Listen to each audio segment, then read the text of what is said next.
Öncelikle teşekkürler. Zamanınızı ayırdınız. Rica ederim. Hızlıca başlayalım. Tabii ki, daha dinliyorum. fazla zamanınızı almayalım. İlk şeyi merak ediyorum. Ne kadar süredir burada çalışıyorsunuz? Ben yaklaşık olarak 2 aydır bu kafedeyim. Daha önce de bazı kafelerde çalıştım. Garson olarak. Garson olarak. Peki işinizden memnun musunuz? Tabii ki hem işimden hem çalışma ortamından, çalışma arkadaşlarımdan gayet memnunum. Peki sizce buranın, kafenin güçlü yönleri ve zayıf yönleri, özellikle diğer rekabet ettiği diğer kafelere göre, diğer title'lara göre? Rekabet ettiğimiz diğer kafelere göre en güçlü yönümüz Roberts Cafe olmamız.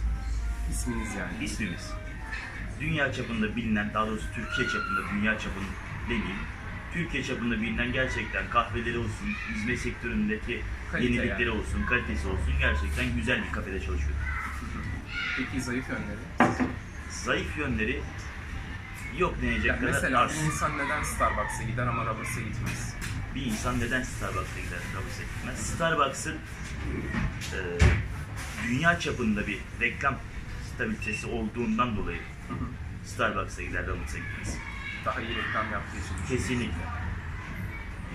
Peki servis hatalarından telafi etmek için ne yapıyorsunuz ilk başta? İlk sizin şey ne olur?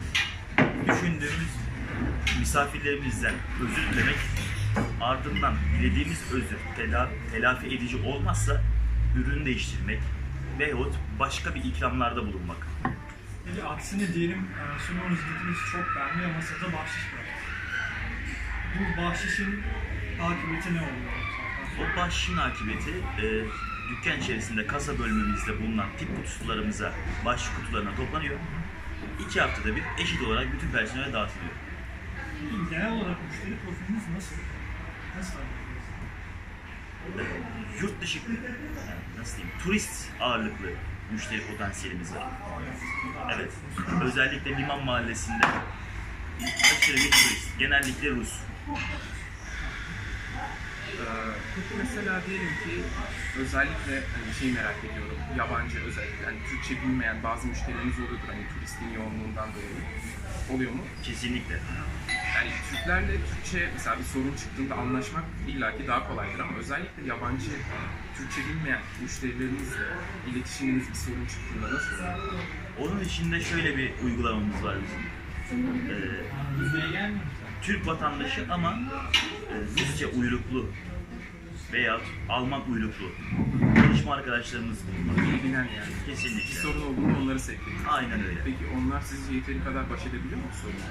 Baş- İletişimsel anlamda söylüyorum. Tabii ki Yoksa baş edebiliyor. mesela fevri davranıp sinirlendiği falan hiç oldu mu?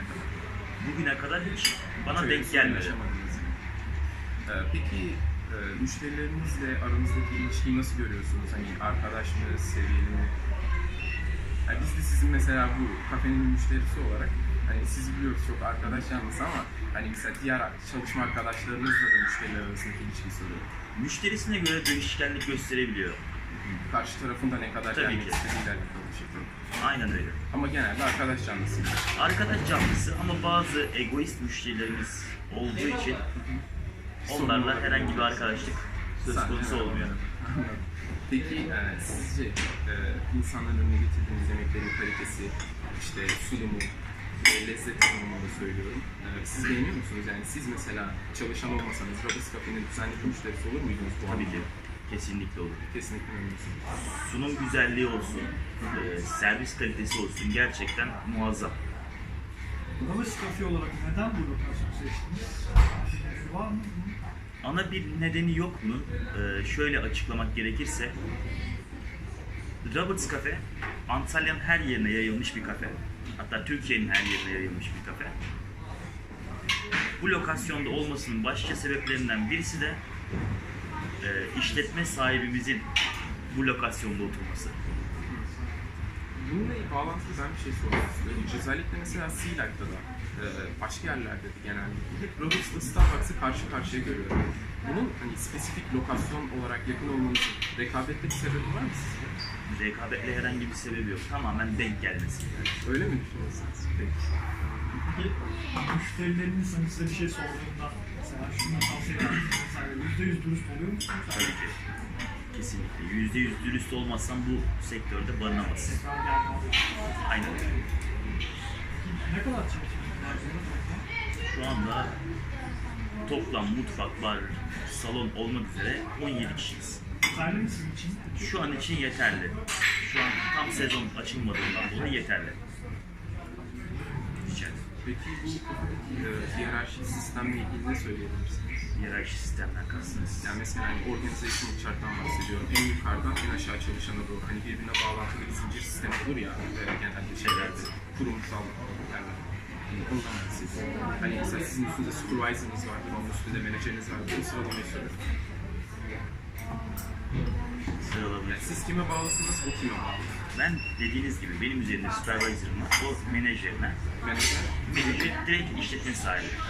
diğer kurumsalın CEO'su gibi bir şey olur. Kesinlikle öyle. Peki burayı kurarken ne kadar para harcandığını biliyor musunuz? Herhangi bir malumatım yok ama sırf isim hakkında gerçekten hatırı sayılır bir meblağ kullanıldığını da biliyorum. Evet, ben de daha önce de Sea Life'in menajeriyle görüşmüştüm. O da yaklaşık 1 milyon dolara Aşağı yukarı. bu franchise'ların verildiğini söylemişti. Doğru. Sizi Robust Cafe'de en büyük rakiplerinizden ayıran en önemli şeyler var. En önemli Ki tahmin ediyorum en büyük rakibimiz burada Starbucks'tır. yani mesela Starbucks. Ya bizim rakibimiz yok. Öyle diyeyim. Kendiniz kimseyle yarışıyor görmüyor musunuz? Kesinlikle görmüyorum. Herkesin lokasyonu, herkesin şeyi farklı. Starbucks mesela şöyle açıklamak gerekirse kendin pişir, kendin ye tarzı bir mekan olarak düşün. Tabii. Konsept farklı olduğundan dolayı kesinlikle yarışıyor olarak görmüyorum. Ama soruyu tekrar rica edebilir miyim? Diğer rakiplerinizden sizi ayıran özellikler. Diğer rakiplerimizden bize ayıran güler yüz desem kafidir bence. Peki burada çalışan bir personel olarak sigortanız var mı? Tabii ki. Başka ne şartlarınız var? Sigorta, askeri gelişim indirimi, AGİ. Onun dışında yeme içme işletmeye ait. İş tanımlarınız size açık bir şekilde soruldu mu? Ne yapacağınız eğitimler oldu mu? Yoksa doğaçlama da çok şeyler yaratıyor. Ya genelde garsonun yaptığı işler stabildir. Sabittir. Ama onun dışında organizasyonun işleyişi açısından üzerimize düşen her şeyi yapmakta bizim özgür irademize kalıyor. Burada bir sürü arkadaşımız var çalışan. Yani Tabii ki. arkada açısı bizim görmediğimiz asıl emeği yapan insanlardan Kesinlikle biri. katılıyorum. Bulaşıkçısı var.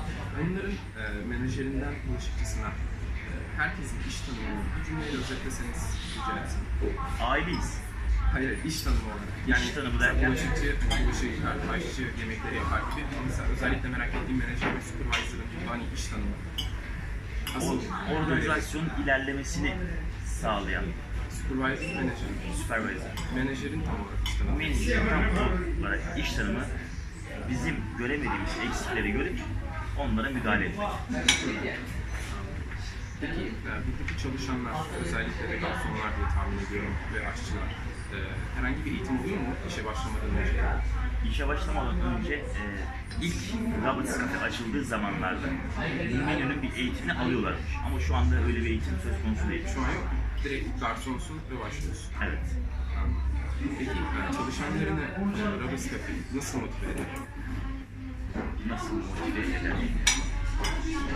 Ya mesela bu bir hafta sonu düzenlenen halı saha maçından tutun da işte maaşınıza ikramiye olmasına kadar gidebilir. Herhangi bir motive edici şekli var mı? Şu an için yok. Şu an hiç daha motive edici bir şey görmedim. Hayır. Biz buraya geldiğimizde çeşitli bazı etkinlikler görüyoruz. Yani eğlence olarak normal günlük hizmetlerin dışında bir şeyler sunuyoruz. Tabii ki canlı müzik vesaire. Peki bütün bunları kısa bir geçebilir misin? Canlı müziği biliyorum. Diğer neler oluyor yakın zamanda? Pazartesi, çarşamba ve cumartesi günleri canlı müziğimiz var. Sadece akustik gitar eşliğinde solist. Onun dışında arka tarafta çocuk oyun alanımız var. Ebeveynleri burada rahatça kahvelerini yudumlarken arkada çocuklar rahatça güvenilir bir ortamda eğlenebilirler. Onun dışında sezon işleyişine göre değişkenlik gösterecek bir takım daha organizasyon olacak tabii. Yani satranç turnuvası, tavla turnuvası vesaire o tarz şeyleri düşünüyoruz. Biraz yönetimsel bir soru olacak. Şimdi Roberts Cafe çalışanlarını hangi özelliklere göre değerlendiriyor? Mesela değerlendirmenin hangi parametreler dikkate alınıyor? Özellikle Performans değerlendirmek. performanstan kaynaklı herhangi bir değerlendirme yok. İşe alırken yabancı dil söz konusu. Onun dışında güler yüzlü ve öğrenmeye açık kişileri işe alıyor. Müşterilerden geri bildirim nasıl alıyorsunuz? Geri bildirimimizi supervisor arkadaşımız sıkıntılı olan müşterilerimiz ya da garsonlara sürekli ilgilendiği müşterilerle birebir kontak kuraraktan değerlendirmesini alıyoruz. Peki biraz daha farklı bir soru olarak pazarlama stratejiniz Pazarlama stratejimiz, herhangi bir pazarlama stratejimiz yok. yani mesela daha önce hiç Robusta gitmemiş bir insanı Robusta çekmek için yaptığınız herhangi bir şey. Bir broşür olur, bir reklam tanıtımı olur. Yani zaten Roberts Cafe'yi bilen kalitesini vesaire bildiğinden dolayı herhangi bir reklama Bizim reklamımız müşterilerimiz değil. kesinlikle. Anladım. Peki aynı zamanda mesela bu da aslında bu stratejiye girer diyor. Mesela sosyal medya şeyleriniz var mı, hesaplarınız? Sosyal medya hesabımız sadece Instagram olarak var. Aktif kullanıyor musunuz? Tabii ki. Peki benim son sorum olacak bu. Menülerdeki gördüğünüz fiyatları yükseltmek için yani yükselttiğiniz zamanlarda daha doğrusu neye göre yükseltiyorsunuz? Yani nasıl bir şey istiyorsunuz? Politika Yani mesela yemeklerdeki güncellemeleri pazar fiyatlarına oranla güncelliyoruz. yani maliyetiniz artınca Tabii siz ki. ona göre güncelliyorsunuz. İster istemez. Peki buradaki çalışanların maaşlarına nasıl karar veriyorsunuz? Çok derin bilgi veremeyeceksiniz muhtemelen ama yani kabaca neler söylüyorsunuz? Kabaca asgari ücret diyebiliriz. Garson olarak Bir garson olarak ben böyle asgari ücrete tabi tutulacaksınız. size diğer noktalarda satın. Tabii ki. Ne tür sertifikalar sahibiz? burada? Roberts Cafe olarak ne tür sertifikalara sahibiz? O konu hakkında herhangi bir bilgim yok ama hijyen sertifikamız var, onu biliyorum. Onun Alkol satma sertifikayı tabii ki TAP DK ruhsatına giriyor. zor ruhsatınız var. Aynen. Onun üzerinde. Onun dışında maalesef. Çok teşekkürler. Rica ederim. Gerçekten çok keyifli bir sohbet oldu. Sağ olun. Ben teşekkür ederim.